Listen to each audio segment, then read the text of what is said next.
Je vais faire le numéro 31 de la page 205 au chapitre 5. On vous dit on considère l'association qui est représentée là et on vous dit après de déterminer l'énergie emmagasinée dans un condensateur, soit le 5 microfarad ou le 4 microfarad. L'objectif ici, c'est vraiment de supposer qu'on est rendu à l'état d'équilibre, puis un coup qu'on est rendu à l'état d'équilibre, on veut trouver l'énergie.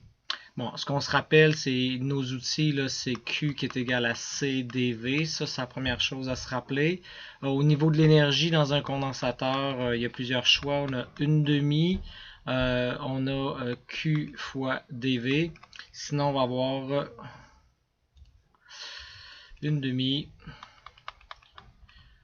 Q carré sur C ou une demi delta V carré fois C.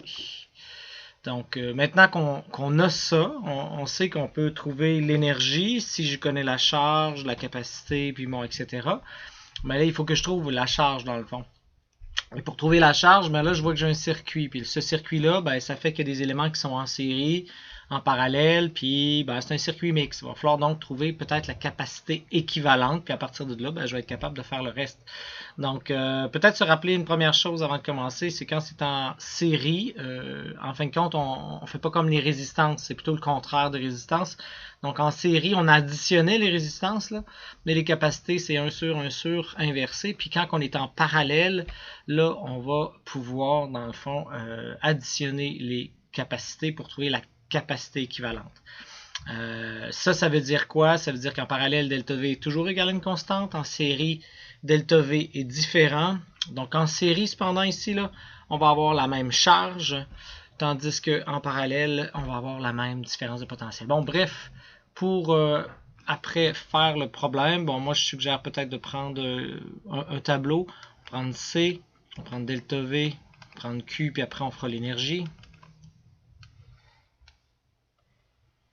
Peut-être qu'on pourrait nommer chacun de nos C1, C2, C3, C4. Donc C1, C2, C3 et C4. Naturellement, éventuellement, je vais pouvoir aller jusqu'à la capacité équivalente. Avant de faire ça, je me rends compte de quoi? J'essaie de trouver les éléments qui sont uniquement en série, uniquement parallèles. Je vois que 2 et 3 ensemble, je pourrais les mettre ensemble pour faire une capacité vu qu'ils sont uniquement en série. Donc C2, 3.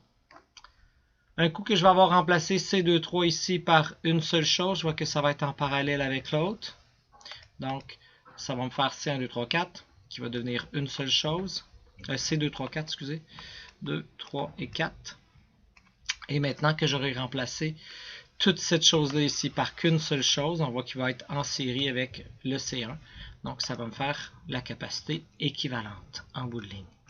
Ici, je vais avoir la capacité équivalente. Maintenant que j'ai déterminé chacune de mes affaires, je peux mettre au moins les chiffres que je connais pour commencer. Donc ici, je vais mettre des microfarads. Donc je vais mettre 5, 2, 4, 12. Je vais commencer par faire la première, C2 et 3. Donc ici, c'est 1 sur 2 plus 1 sur 4 inverse. Donc,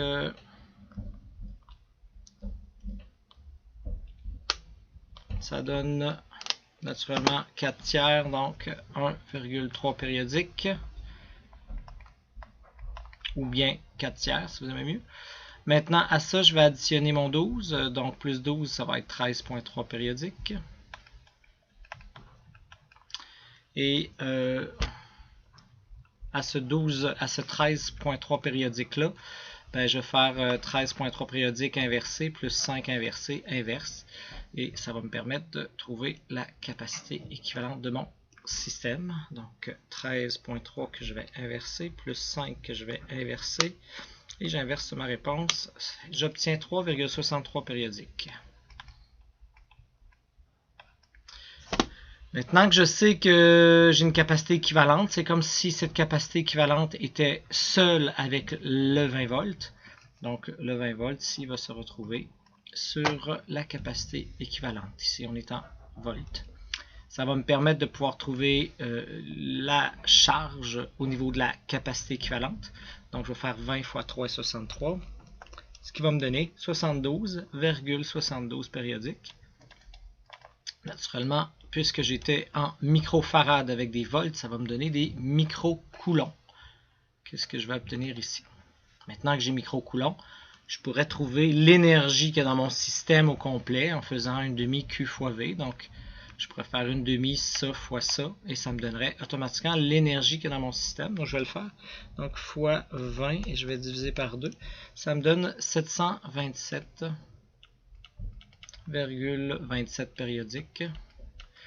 Là, on avait dans le fond remarqué ici des microcoulombs avec des volts, ce qui va me donner des joules, des microjoules en fin de compte. J'obtiens ici la réponse en joules, en microjoules. Donc, je vais le mettre en haut l'unité. Donc, en microjoules. Bon.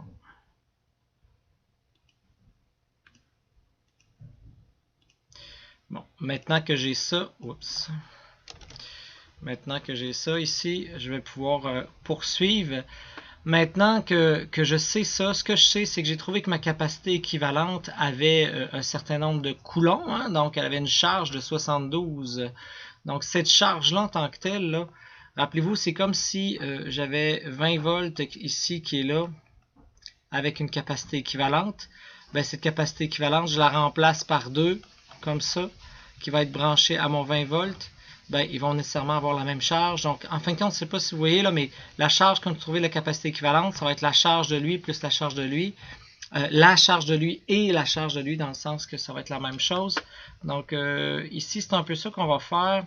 Dans le fond, je me rends compte que la capacité équivalente, ben, ça va être la charge de C1, puis la charge de tout cet élément-là ici. Donc, vous voyez, mon 72, ça va être pour C1, puis C2, 3, 4. Donc, ici, c'est ce que je vais faire. Je vais aller dire, OK, C2, 3, 4, donc 72,72 microcoulombs. Et je vois que C1 a aussi 72,72 microcoulombs. Je vais pas réécrire l'unité là. Donc, périodique. Alors, avec ça, ça va me permettre de pouvoir trouver tout le reste de ce que je cherche. Je vois que pour trouver ici ça, pour trouver le nombre de volts que sur C1, mais je vais faire 72 divisé par 5. Donc, 72,72 divisé par 5. On arrive à 14,54 volts. OK.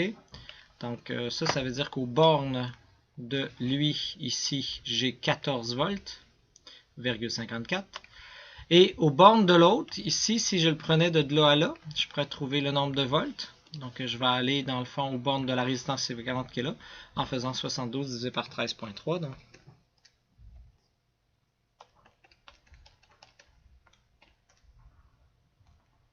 Et j'arrive, ça va marcher. J'arrive à 5,45 périodiques volts. Bon, j'aurais pu aussi tout simplement déduire que si j'ai ici 14,54, j'en ai 20. Ben ici, j'en ai 20 moins 14,54. On voit bien que ça donne bel et bien notre 5,45.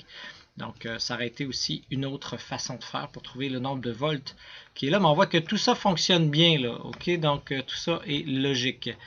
Maintenant que j'ai trouvé le nombre de volts ici, qui est 5 volts pour cet ensemble-là, je vois que j'ai trouvé 5 volts pour lui, hein, il n'y a pas le choix d'être la même chose, ou 5 volts pour 2 et 3 ici de ce point-là ici en haut. Donc pour la capacité 2 et 3 équivalente là, de 2 et 3 ensemble, et pour le C4, ils vont avoir le même voltage, c'est-à-dire 5 volts. Donc ici, je vois que 5,45 se retrouve ici, et 5,45 se retrouve ici. Ce qui va me permettre de pouvoir trouver les charges. Donc 5,45 fois 1,3 périodique, on arrive à 7,27.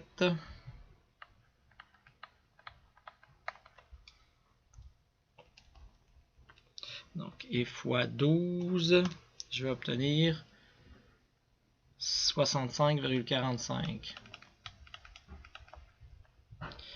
Donc, ça c'est ce qu'on a... je vais juste vérifier. Je sais comment j'ai dit, 5,45. On va mettre un peu plus là. Ouais, 6,45 périodique aussi. Ça, je vais vérifier, j'ai ma période. Et ça, c'est toujours des microcoulomb. Donc là, vous voyez, j'ai réussi à aller chercher ici la charge qui est là. Je sais ici que je viens de trouver, dans le fond, la charge pour cet ensemble-là. Mais si j'ai trouvé la charge pour cet ensemble-là, je viens de trouver la charge de lui puis la charge de lui qui sont nécessairement, vu qu'ils sont en série, avec la même charge. OK? Donc, automatiquement, mon 65, ben, je sais que, pas 65, mon 7,27, là, 2, 3, automatiquement, ça va être 7,27 ici et 7,27 ici. Bon, maintenant que j'ai ça, vous voyez, je peux trouver le nombre de volts. Fait que je vais aller à côté. Fait que je vais faire diviser par 4, diviser par 2. Donc 7,27 divisé par 2. Donc ça me donne 3,36. Divisé par 2 encore, ça va faire diviser par 4 dans le fond. 1,81 volts. Et là, vous voyez qu'on peut compléter tout le reste en faisant ça fois ça, une demi, fois ça, fois une demi, etc. Bon, nous autres, on cherchait en particulier le C1. Donc, le C1 en tant que tel, C1, C1, C1, je pourrais le faire ici tout de suite. Donc, je pourrais trouver lui. Donc, je vais faire une demi Q fois delta V. Donc, 14,54 fois 72,72 divisé par 2. Et j'arrive à 528,9 microjoules. Donc, j'ai trouvé lui. Maintenant, ce qui m'intéressait aussi, c'est de trouver le C3. Donc, c'était le 4 micros, donc le C3. Donc, pour trouver mon C3, je vais aller ici, je vais faire ça fois ça divisé par 2. Donc, 1.81 fois 7.27 divisé par 2. Et j'arrive à 6,61. Donc, 6,61 microjoules. Donc, ça ressemble pas mal à ça.